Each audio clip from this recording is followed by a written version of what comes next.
Pension है उतनी मिलेगी। ये बड़ी अच्छी चीज़ है और आपको कुछ हुआ तो आपकी फैमिली को या आपके जो डिसेबल्ड बच्चे हैं या हैंडीकैप्ड हैं up to 25 years of age उनको भी मिलेगी। तो ये आपको दूसरी जगह बेनिफिट नहीं है। तो इसको आप ऐसे नज़रअंदाज नहीं कर सकते हैं। हम यही कहेंगे कि हाँ, जिनकी हायर इनकम है, जिनके पास और ऑप्शंस ज़्यादा हैं, वो ज़रूर देख लें कि क्या उनको कोई कैलकुलेशन में बेनिफिट लमसम इन्वेस्ट और कहीं करने से ज़्यादा है। क्योंकि कुछ लोगों के पास इन्वेस्टमेंट इक्विटी की भी ऐसा नहीं है रिटायरमेंट के बाद बहुत लोगों के पास समय भी होता है और एक्सपीरियंस भी। तो वो इक्विटी से भी जैसे खास तौर पे मैंने देखा है कुछ आर्मी में या आईटी में जो लोग काम करके रिटायर हुए हैं, उनके पास इक्विटी का एक इंटरेस्ट और रिस्क लेने की कैपेसिटी बिल्ड हो जाती है। वो रिटायरमेंट के बाद भी उसमें इन्वेस्टेड रहते हैं जो कि सही है। अगर आप रिस्क को घबराते नहीं है इक्विटी से तो उसमें रिटर्न ज़्यादा है और आपको लमसम पैसा आपके हाथ में आ गया। लेकिन अगर आपने वो पैसा लेकर के एफडी में रखना है, तो भाई वो तो आपका वो भी तो टैक्सेबल है, वो कोई टैक्स फ्री थोड़ी है। तो इसलिए ये मत सोचो कि मुझे एफडी में रखना है तो ज़्यादा फायदा होगा, नहीं, वहाँ पर उतना फायदा नहीं है। आपको सरकार से डिफाइंड बेनिफिट लेने में ज़्यादा फायदा है मेरी राय में।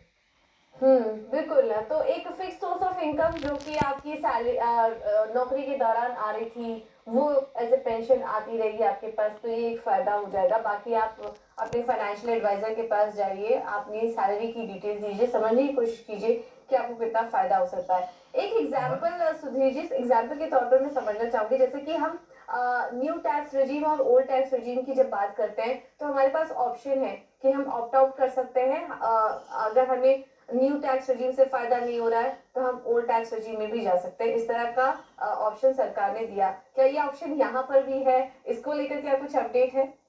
नहीं, अगर अब आप ऑप्ट कर लोगे हायर पेंशन के लिए और फिर से लोअर पेंशन में जाना चाहोगे, ऐसा कुछ नहीं, ऐसा नहीं है यहाँ पर। अगर आपने अब ऑप्ट किया क्योंकि वो आपसे पैसा लेंगे इसके बदले में, आपके प्रोविडेंट फंड से ही पैसा ट्रांसफर होगा ईपीएस में, जो आपका पीएफ में पैसा है। और अगर पीएफ कम है तो हो सकता है वो आपसे डिमांड करें कि भाई जो आपकी पेंशन बनती है रूल्स के हिसाब से आपके पास कंट्रीब्यूशन थोड़ा कम है, तो आपको और देना भी पड़ सकता है। तो ऐसा नहीं है कि इसको आप दोबारा से वापस चले जाओगे कि मुझे लोअर पेंशन में जाना है। मेरे उसमें अभी तक कहीं रूल्स में ऐसा कोई ऑप्शन नहीं है। हाँ, आप मिस कर सकते हो क्या मुझे नहीं करना हो, वो आप आज की डेट में, अभी जो हमारी मई 3 तक की जो डेट है, वहां तक आप अपने डिसीजन को इवेलुएट कर सकते हो, रुक सकते हो और कैलकुलेट कर सकते हो और अपने रिटायरमेंट प्लानिंग ना ओवरऑल प्लानिंग में इसको इंक्लूड करके देखो। अगर आपको इसको इंक्लूड करने से सेफ्टी सिक्योरिटी ज्यादा आ रही है, टैक्स आपकी लायबिलिटी नहीं बढ़ रही है, तो फिर ले लेना चाहिए। और अगर मेरे पास टैक्स लायबिलिटी भी बढ़ रही है और मुझे इतने पैसे की कैश फ्लो की जरूरत नहीं है, सपोज करो मेरा खर्चा कम है या मेरे पास और दूसरी इनकम है, तो मुझे ये रेगुलर क्यों पैसा अपने अकाउंट में मंगाना है? फिर मेरा पीएफ से लेकर के मैंने दूसरी जगह इन्वेस्ट कर देना है। तो ये हर एक की कई बार क्या होता है, सिचुएशन अलग है। बच्चे कई बार बाहर सेटल हो जाते हैं और आपको पैसा लेकर के बाहर जाना है, तो आपको ये पैसा यहाँ पर क्यों पेंशन में रखना है? आपको मान लो अपने बच्चों के साथ बाहर रहना है, कुछ लोगों के बच्चे बाहर हैं और चाहते हैं कि पेरेंट्स वहां शिफ्ट हो जाए, तो यहाँ पेंशन में आपको लेकर के फिर उस पर टैक्स दे करके क्या फायदा? तो you have to see your situation. या कई बार हाँ, घर बिल्कुल में बिल्कुल। शादी तो होती है बच्चों की, समय है अभी। तो उसके लिए भी अगर आपको लमसम पैसा चाहिए तो आप इधर उधर से लोन ना ले, फिर आपके पास अगर एडिशनल फंड्स है तो यहाँ से पीएफ का जो लमसम पैसा है इसका भी आप यूज कर सकते हो। ये ऐसा नहीं है कि लोग इसको चाहते हैं, बल्कि कई बार हमारे हाथ में लमसम आ जाए। तो इसलिए आपके ऑब्जेक्टिव्स, आपके गोल्स है, फाइनेंशियल नीड्स हैं, आप उसको आइडेंटिफाई करके उसके साथ इसको अलाइन करो कि मुझे कितना जरूरी है। और हायर पेंशन मतलब बाय डिफॉल्ट तो मैं कहूंगा जरूर लेनी चाहिए जिन जिन के पास ये ऑप्शन है, क्योंकि ये ऑप्शन थी नहीं और बहुत सारे लोग चाहते थे।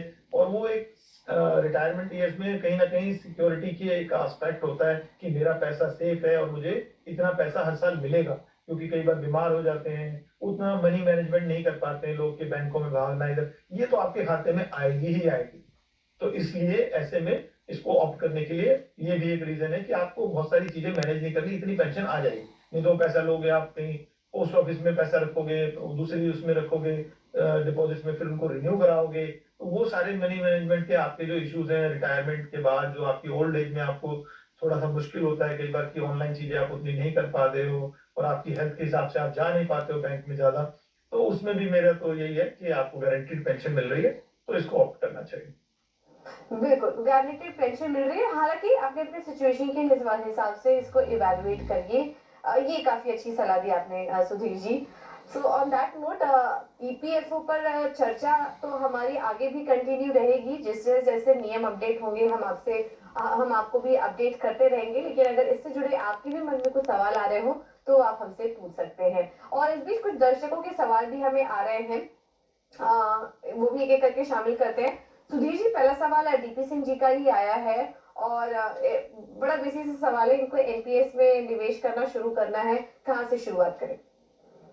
एनपीएस में तो आप डायरेक्टली एनपीएस का एक अपना पोर्टल है, वहां पर भी इन्वेस्ट कर सकते हैं। उसके थ्रू बेसिकली अगर मैं